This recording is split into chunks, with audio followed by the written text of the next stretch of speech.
चलिए दोस्तों स्टार्ट करते हैं हम। आज का टॉपिक विद्युत क्षेत्र और विद्युत क्षेत्र की तीव्रता। तो चलिए पहले स्टार्ट करते हैं विद्युत क्षेत्र।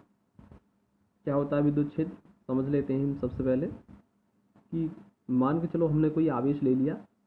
अब इस आवेश को जैसे ही रखा जाएगा इसके चारों ओर कुछ दूरी तक अर्थात कुछ क्षेत्र में इसका प्रभाव होगा। सपोज ये जो मैंने दिखाया है डॉटेड डॉट, ये ही विद्युत क्षेत्र है। मान लो ये इतना रीजन है या इतना क्षेत्र है, इसके आवेश के चारों ओर इसका प्रभाव है। इस पूरे क्षेत्र में इसका प्रभाव है। प्रभाव से मतलब है कि अगर मान के चलो इस पर कोई एक और Q0 आवेश लिया, हमने एक और Q0 आवेश ले लिया, परीक्षण आवेश। जैसे हम इसको इस क्षेत्र में किसी भी बिंदु पर लेकर आएंगे, तो इस क्षेत्र के किसी भी बिंदु पर हम जैसे ही इस आवेश को लेकर आएंगे, परीक्षण आवेश Q0 को, तुरंत इस पर एक आकर्षण या प्रतिकर्षण का बल लगना शुरू हो जाएगा और इस क्षेत्र के बाहर किसी भी बिंदु पर इसका कोई प्रभाव नहीं होगा। अर्थात इस आवेश के चारों ओर का वह क्षेत्र जहाँ तक उसका प्रभाव पाया जाता है, अर्थात उस क्षेत्र के अंदर किसी अन्य आवेश को लाने पर उस पर आकर्षण या प्रतिकर्षण का बल लगने लगता है, उस क्षेत्र को ही विद्युत क्षेत्र कहते हैं। तो चलिए हम स्टार्ट करते हैं परिभाषा इसकी। किसी आवेश के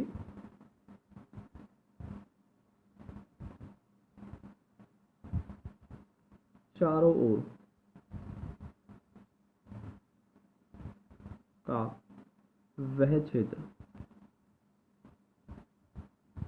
जहां तक उसका प्रभाव पाया जाता है, उसका प्रभाव पाया जाता है, अर्थात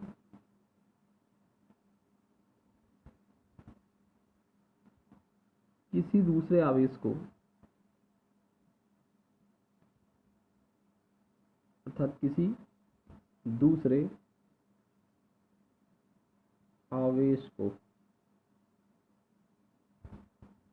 रखने पर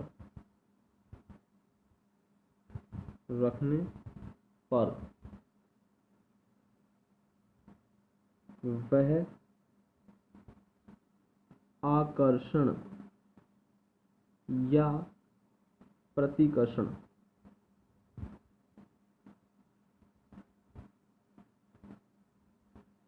बल का अनुभव करता है।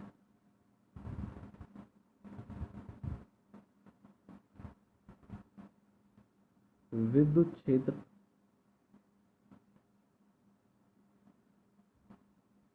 कहलाता है। चलिए दोस्तों, ये होगी विद्युत क्षेत्र। अब हम विद्युत क्षेत्र की तीव्रता की बात करते हैं। शुरू करते हैं विद्युत क्षेत्र की तीव्रता।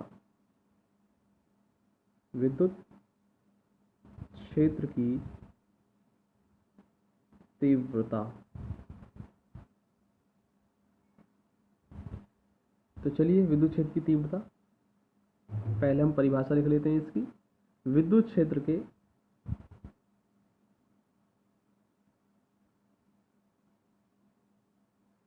किसी बिंदु पर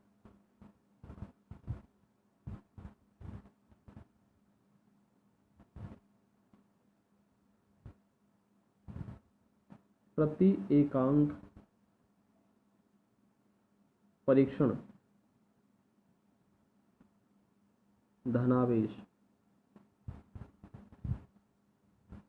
धनावेश पर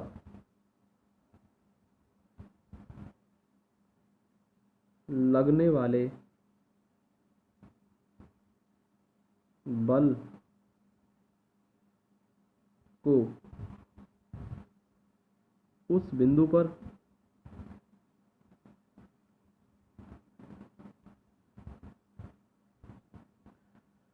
विद्युत क्षेत्र की तीव्रता कहते हैं।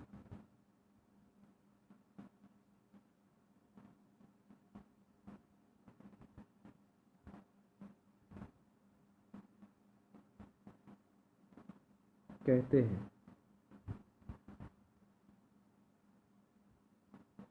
तो दोस्तों कहने का मतलब ये हुआ, विद्युत क्षेत्र जो होता है उसको हम ई से प्रदर्शित करते हैं। किससे प्रदर्शित करते हैं? ई से प्रदर्शित करते हैं, कैपिटल ई से। और विद्युत क्षेत्र की तीव्रता ई से प्रदर्शित करते हैं। और ये क्या होता है? किसी भी एकांक परीक्षण धनावेश पर लगने वाले बल को ही विद्युत क्षेत्र की तीव्रता कहते हैं।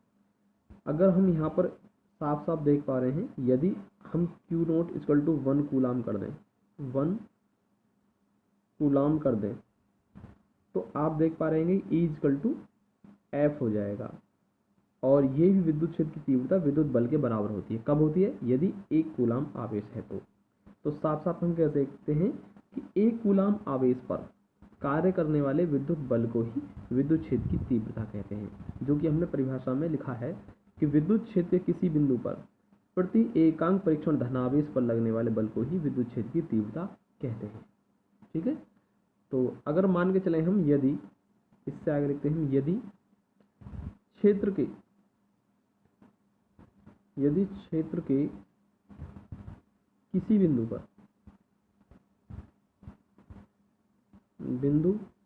पर परीक्षण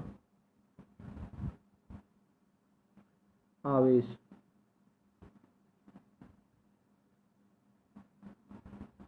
Q नोट पर F बल लग रहा हो तो उस बिंदु पर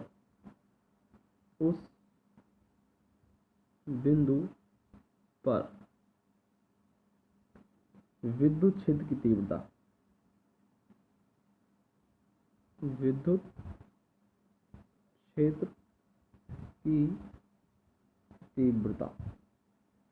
क्या होगी? E equal to F/Q0। अब यहाँ से यदि हम Q नोट 1 कूलम कर देते हैं, E इक्वल टू F हो जाएगा। यहीं से मेरी परिभाषा तैयार हो जाएगी। और यहाँ से हम जानते हैं कि विद्युत क्षेत्र की तीव्रता एक सदिश राशि होती है। तो लिख सकते हैं हम, यह एक सदिश राशि है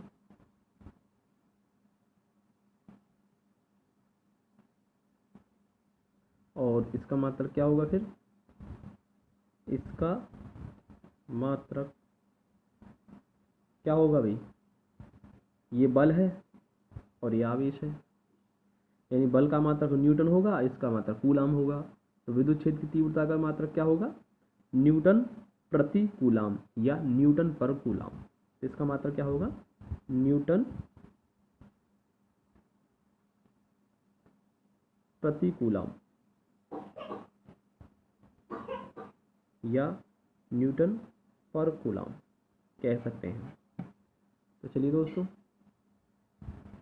आज का टॉपिक यहीं ख़त्म करते हैं। मिलते हैं नेक्स्ट वीडियो में, तब तक के लिए बाय।